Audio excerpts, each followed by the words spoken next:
I just sent it. Oh, You know. He's Just, been in here cracking jokes. He hasn't been yeah. checking his email. the insurance company, Intact Insurance, has put out a little meet and greet at the oh, okay. conference Yep, yep, yep. next week. Yeah. I sent it to you Okay. guys. Sunday night?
I put the two vouchers back together again. Yeah, would be better. Yes. I thought they were gonna. It's too much. Yep, this romance is just quite big, like this. Alrighty, here we go. We'll go ahead and call this meeting to order and say Happy New Year to everyone. The first meeting for us in 2024 as a council. Please note that the council chambers have reopened to the public. Meetings will continue to be live streamed and available for public viewing on YouTube. As part of the virtual public participation, if you have any questions regarding items listed on the agenda, please submit them by email to mail@ektwp.ca. Questions received prior to the meeting will be addressed during the public question period, which is limited to 15 minutes. We begin this regular council meeting by acknowledging that we are meeting on the traditional territory of the Algonquin First People. We do so respecting both the land and the Indigenous people who continue to walk with us through this world. Before I get to the adoption of the agenda, you may recall, I think it was maybe as much as a couple of months ago, Councillor Linton had laid out some periods of time where he would not be with us physically and requested permission from council, which was granted at that time to participate virtually. Councillor Renault is not able to join us physically, so she's seeking permission to join virtually this evening. And Councillor Edie at the last minute is at home looking after a very sick pup. So we got Councillor Edie seeking council's indulgence to participate virtually. Any objections, council, to those members? Okay, fair enough. Thank you very much. Which means one way or another, we've got everybody here. So we'll move on then to the adoption of the agenda. I'm looking for a mover and seconder to adopt tonight's agenda as amended. Moved by Councillor Smith, seconded by Councillor Brayton, that the regular meeting of council agenda dated January 8th, 2024 be adopted as amended. All those in favor? That carries. Thank you. Does any member have a pecuniary interest with regards to any item on tonight's agenda? And if so, what is the general nature thereof? Okay, seeing and hearing none, we'll move on then to adoption of the minutes. Looking for a mover and seconder for that. Good. Moved by Councillor Osterhoff, seconded by Councillor Linton, that the regular meeting of council minutes dated December 11th, 2023 be adopted. Any questions, corrections, concerns with that set of minutes? Okay, I'll call the question. All those in favor? That carries. Thank you. Moving on to our staff reports. Item 5.1 is with regards to the preliminary site plan for Rouse Corners. The motion is that report A-24-003, preliminary site plan for Rouse Corners, campus Elizabethtown, be received. So I'm looking for a mover and seconder for that. Moved by Councillor Eady, seconded by Councillor Renault. Madam Administrator, did you have anything to add or just Just as it briefly, stands? Mayor Burrow, I think just to summarize quickly what has been presented at the press release that we hosted on December 20th, prior to the holiday season, the actual site plan, the preliminary site plan that was submitted to us on December 15th was not included as part of the information release. So to inform council, this is just being presented this evening as information. Again, it's preliminary in nature, currently under review by our planning department and being circulated to the outside and internal agencies, the counties, the city of Brockville, the Conservation Authority. So this that information, the comments that we received will be brought back. As you'll recall, the site plan control application approval has been delegated to staff, but what we did commit to at that time was to bring back especially projects like this depth and scope would be provided council input prior to any authorization. Okay, great. Thank you. So with that, I'll open the floor up for discussion, if any. Councillor Smith? Thank you, Worship. Well, thanks to the staff for the report. I don't have any issues with the report itself. I think it speaks for itself. And you know, there has been, I know we as a council back early in 2023 had a small design plan that was presented to us, which consisted of three level condo complexes to assist with the housing crisis, but also include seniors. And then we got a full-fledged design plan in December. And then the press release came out.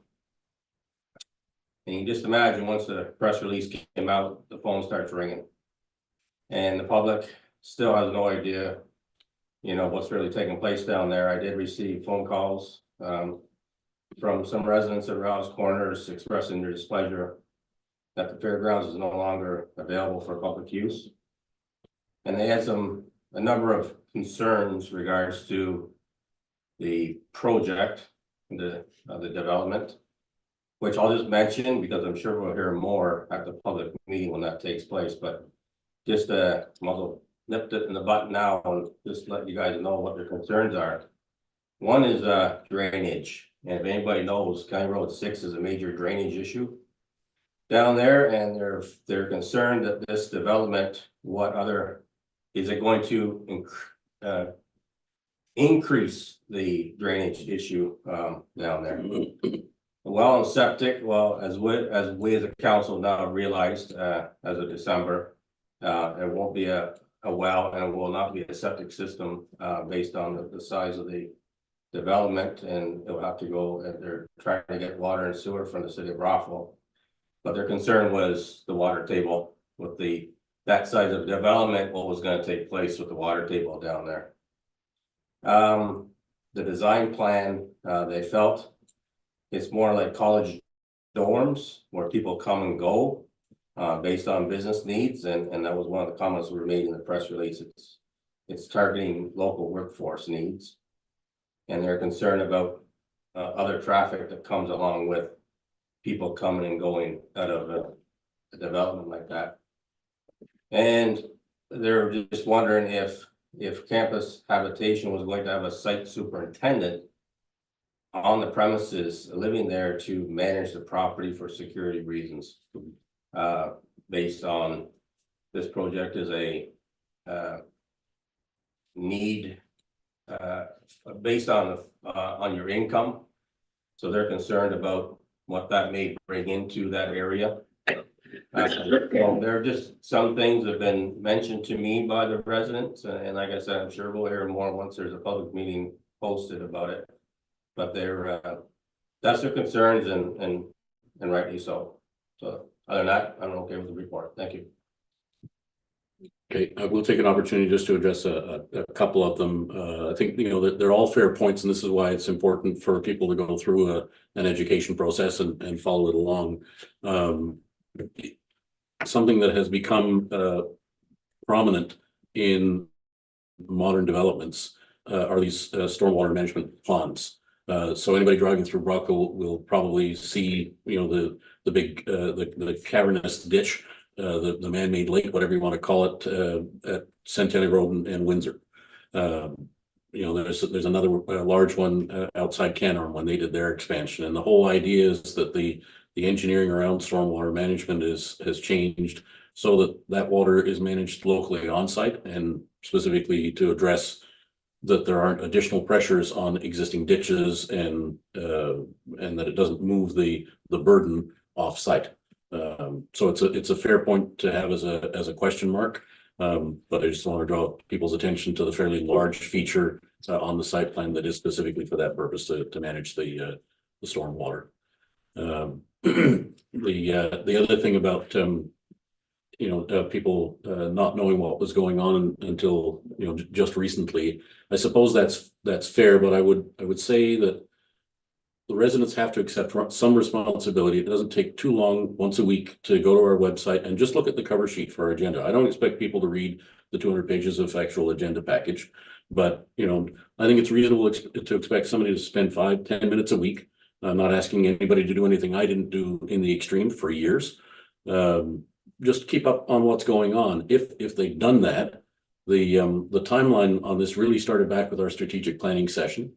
There was quite a discussion around this property and a very, very clear sort of vision of how we might want to move forward with it at the Community Development Committee in March of 21. Anybody who watches that meeting online would know that we wanted some kind of housing solution and recreation, you know, to bring the history forward of that property.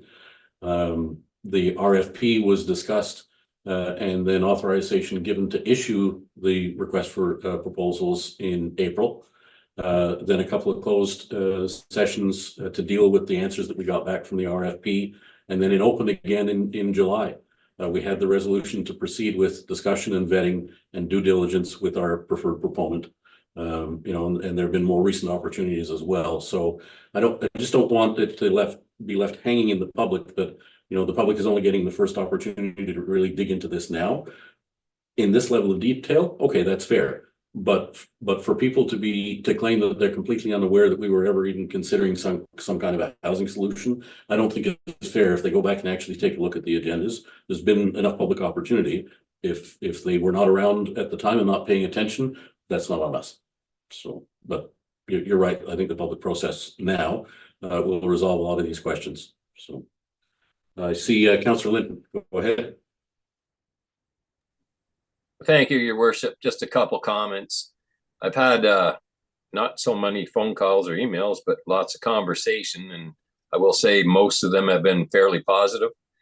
I read a few feeds where there was people making comments about, you know, the units would cost $200,000 and $300,000, etc., where with a simple read of the article would have found out that it is geared to income and some of the other things that go along with that. So I think some of it is just not reading the education that's right there in some of the articles. I know as far as the recreation part, I think pretty much in the presentation, everything was covered and then some as far as what the recreation will be on the property at the end. So I think that's, as a whole council, was one of our issues that we wanted to make sure that our rec had been maintained. And I think it went above and beyond in the presentation of maintaining it. And it's understood in that any resident can go and use those parts of recreation, including the walking paths, etc. So I think that, as you know what I mean, as conversations begin, that's part of the presentation that was laid out there, that stuff will be maintained. So that's just my comments. Thanks. Yeah, and I'm going to pick up on something that you said. Councillor Smith also mentioned it. So thanks for reminding me. You actually used the term rent geared to income. And that is its own definition. And I think that's going to end up being one of the points that we really have to try and hammer home, is that people's minds are going immediately there, and that's not what this is. So this is, for want of a better term, these are attainable rents. These are rents that have been calculated as being affordable in our marketplace. That's very different Yes. to rent geared to income. That's an official thing that the counties is the agent for the province in providing that social service and so on. This is not a rent geared to income project. This project, what makes it so unique and why we should be so proud to have been chosen as the flagship for this rollout throughout the province and beyond, is that the developers have taken the data of the local wages where the jobs are going unfulfilled because there's no housing available for people who actually live. And that's primarily the 400 entry level and management industrial jobs. And so they've taken local data, they've figured out what those average wages are, and they've taken the CMHC guideline that your shelter costs should be no more than 30% of your gross income. So there is a calculation based on income, but it's not, you, counselor, as an individual, you're earning this amount, and we are specifically going to gear your rent to your circumstance. That's what rent geared to income is. This is not that. This is an aggregate calculation that says, okay, in the Brockville market, industrial entry level and management jobs that are going vacant right now could afford to pay X $100 per month as 30% shelter costs. And 100% of this project is based on that local data. No other project that I know is done like that, where you do have these rent geared to income components. They're 10 or 20% of the new housing development is an apartment building that is targeted at rent geared for income. So moving forward, we're going to have to try and do a very good job of explaining, that distinction, because this is a very new concept. So it's no wonder that the people are going to that rent geared to income. It's an easy thing to get sucked into, but this is not that. I just wanted to make that clear. Follow up, Councillor Linton. Yeah, thanks, your worship. Maybe that's something that we can have sent around to all of us. Just that distinction between the two. Yeah, we'll do that for sure. Thanks. Righty. I'm not sure if I saw another hand up on the screen earlier or not. Maybe not. Any further discussion on this report? Councillor Brake. Thank you, Mr. Mayor. I don't know whether this is the right place or not, but I don't have a problem with what's going on, but it was stated that if we didn't get Brockville on board with their water and their sewers, this would be a no starter because we needed it.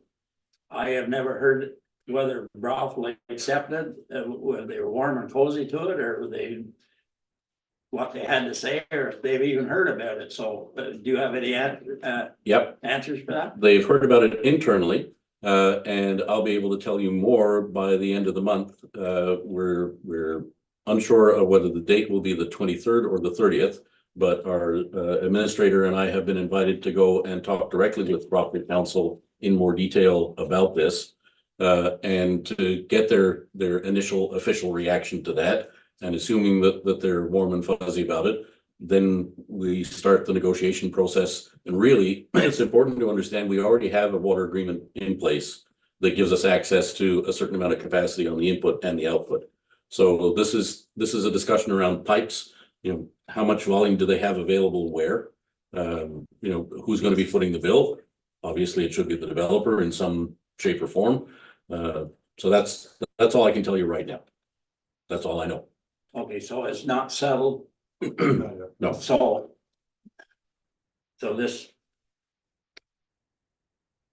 this project is still on question like that. It is.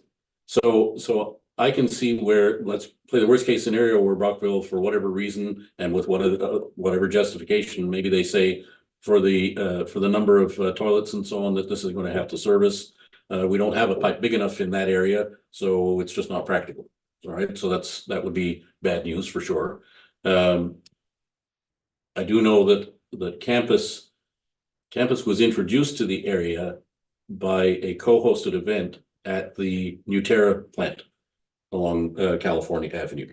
So rather than let the project die, would they then turn and look at an on-site Newterra system to be processing at least the wastewater so they didn't have to worry about septic? Perhaps. So we just don't know, but it works best if we can get municipal services out there. So that's what we're starting with for sure. Okay, All right? so we're not on the hook for any money or anything like that. Nope. Nope. Okay, Not at this point.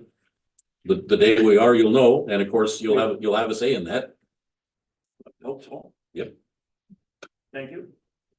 I think that's all I need to know. All right. Okay, I don't see any other hands at this point, so I'll go ahead and call the question on receiving the report. All those in favor? Okay, that carries. Thank you.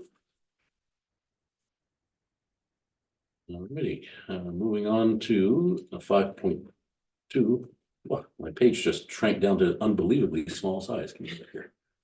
That's better. All right, so 5.2 is with regards to community infrastructure and housing accelerator tool.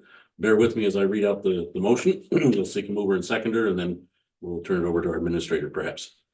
So the motion is as follows.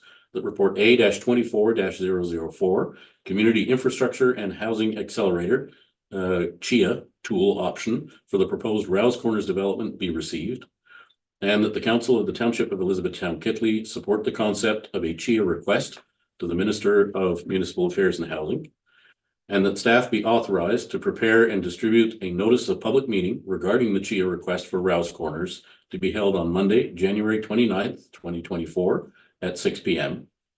And that staff be authorized to commence the Indigenous consultation process as it relates to the proposed development for Rouse Corners. And that a summary of findings from the community and Indigenous consultations, including a draft CHIA request resolution to MMAH, if appropriate, be presented for consideration at the February 12th, 2024 council meeting. So I'm looking for a mover and seconder for that. Moved by Councillor Smith, seconded by Councillor Osterhoff. And now, Madam Administrator, did you have anything to add, or we'll let the report stand? Or I think the report is pretty self-explanatory. This option was actually brought forward when we started the consultation process with United Counties of Leeds and Grenville.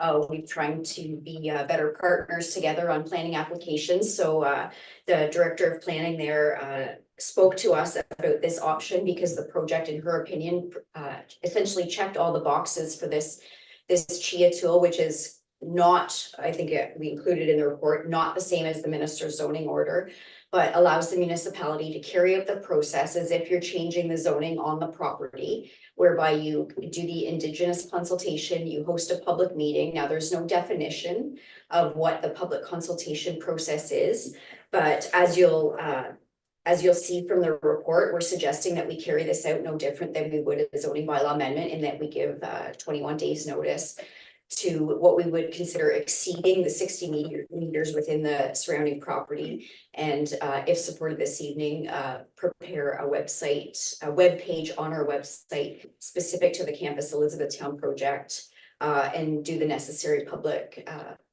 education process to make sure that, to Councillor Smith's point on the earlier report, that this message is out loud and clear in the public realm.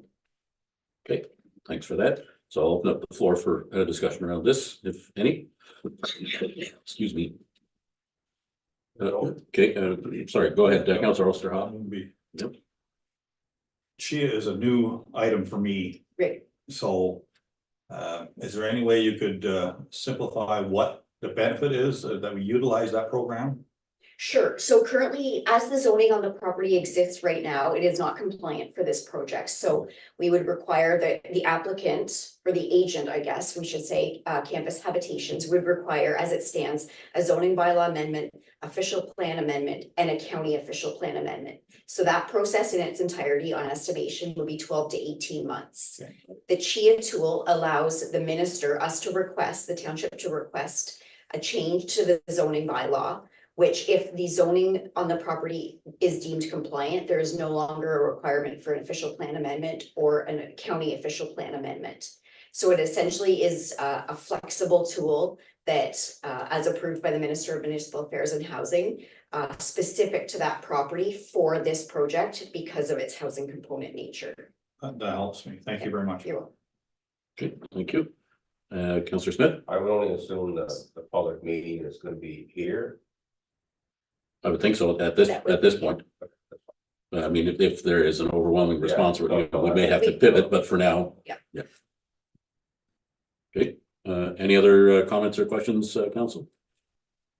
Okay, seeing none now, I'll go ahead and call the question. All those in favor? Okay, that carries. Thank you. Moving on to our third staff report regarding the fork in the road. The motion is that report A-24-006, fork in the road replacement, be received, and that the council of the Township of Elizabethtown-Kitley approve the request from Mr. Bill Gibbons to replace the fork in the road in the township road allowance at the intersection of Kitley Line 8 and Leacock Road. So I'm looking for a mover and seconder for that. Moved by Councillor Smith, second by Councillor Eady. I think it's pretty self-explanatory, so I'll open up the floor for discussion, if any. I don't see any. Okay, so I'll call the question. All those in favor? Okay, that carries. Thank you. All right, moving into our committee reports, we have two sets to receive this evening. The motion is that the following committee meeting minutes be received. Public Library Board minutes dated December 13th, 2023. Planning Advisory Committee dated December 21st, 2023. We're looking for a mover and seconder for that. Moved by Councillor Osterhoff, seconded by Councillor Linton.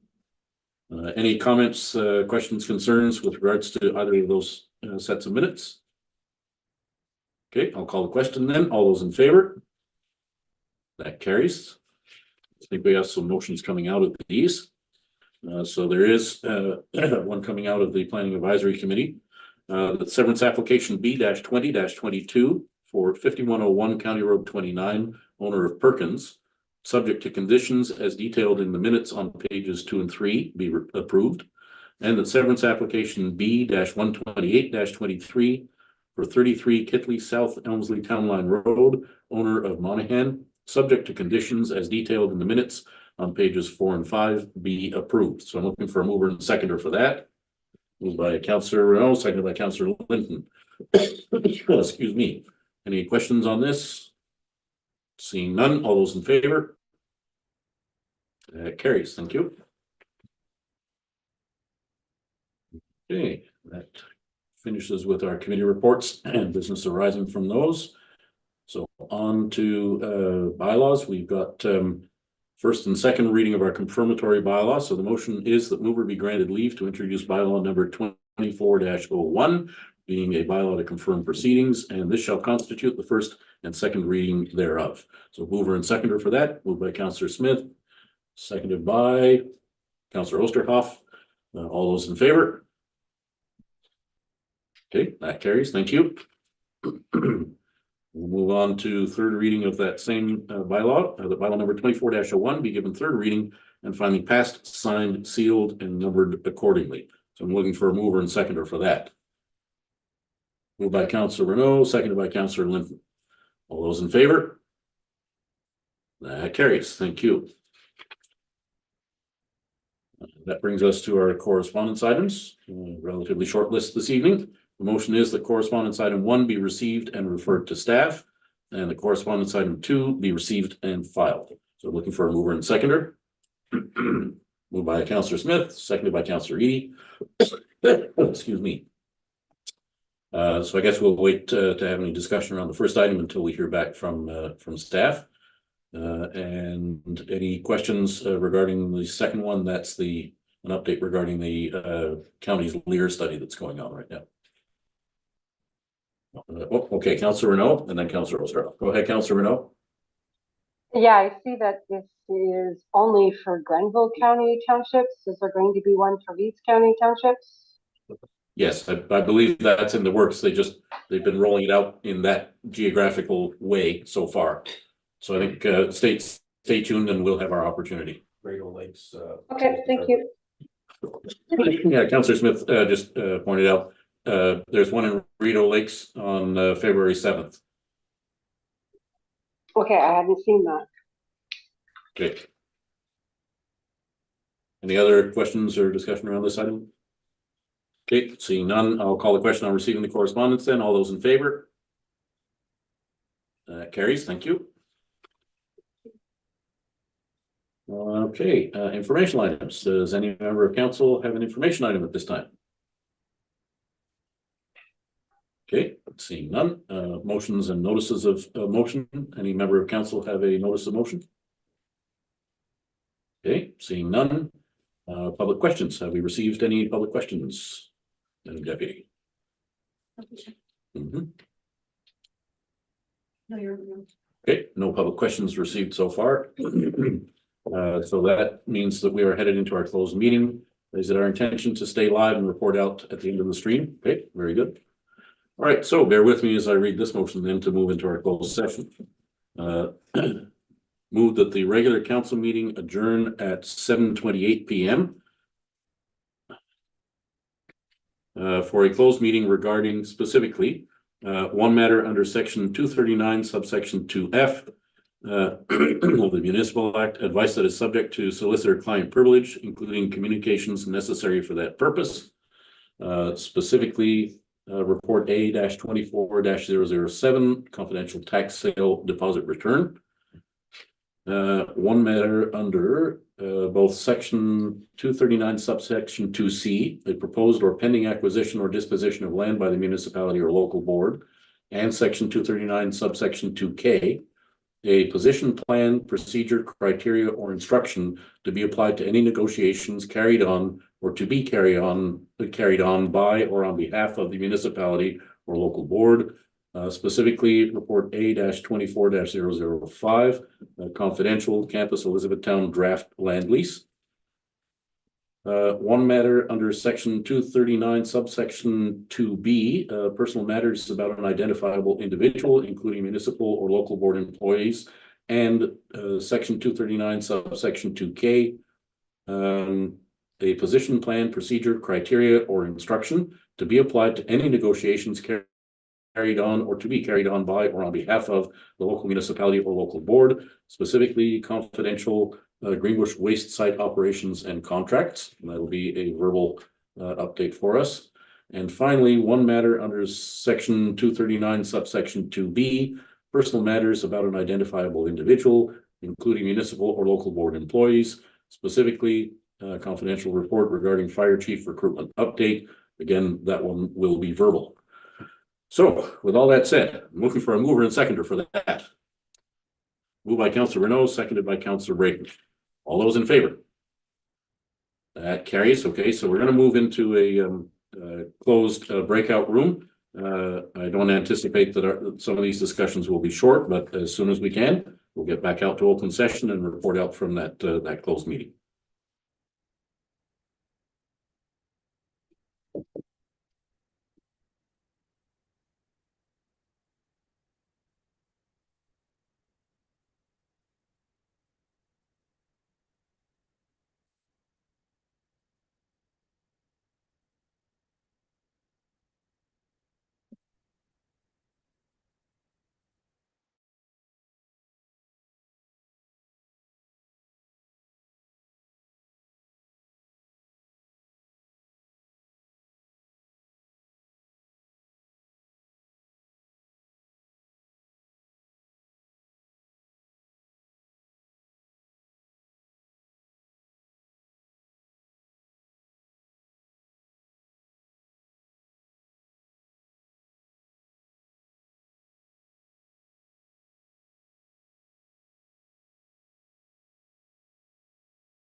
Okay. So is that? Yeah, the Chambers is unmuted now. All right, so here we are after having met in closed session. And so reporting out in the case of items 5.1, 5.3, and 5.4. Direction was given to staff as a result of the information received. And with respect to item 5.2, we will now be moving on to consider a motion to introduce a particular bylaw, which will authorize, ultimately authorize our administrator and myself to sign a land lease. And so this will be done first and second reading on this occasion. And third and final reading will be delayed until our next council meeting at the end of the month. So the motion resulting from that one is as follows: that the mover be granted leave to introduce bylaw number 24-02, being a bylaw to authorize entering into a land lease with Campus Habitations, and this shall constitute the first and second reading thereof. So I'm looking for a mover and seconder. Moved by Councillor Brakeman, seconded by Councillor Smith. Any excuse me, any discussion on this item at this time? Okay, I'll call the question then. All those in favor? And that carries. Thank you. I'll also note that as of tomorrow, we will be publishing the draft lease on our website. So that will also be available for public viewing. And that brings us to the adjournment of our council meeting. And just before I seek a mover and seconder here, question to staff. It has been our practice last year that we only required a mover. Okay, fair enough. All right. So I am seeking a mover to adjourn our regular council meeting. And we'll let it go to Councillor Linton this time. He had his hand up first. Being that he's out of country, we'll go ahead and recognize him first. He's alive in Florida? He's alive in Florida. That's right. So moved by Councillor Linton that the regular meeting of council adjourn at 8:43 p.m. to meet again on Monday, January 29th, 2024 at 7 p.m. All those in favor? And that carries. Thank you very much, everybody. And just a brief note, in case you're following along, January 29th is a week later than it normally would be. That's because a number of us will be away at the Roma conference in Toronto when we would normally have our second council meeting of the month. So there you have that. So stay warm and dry, everybody, and get out your shovels based on the forecast.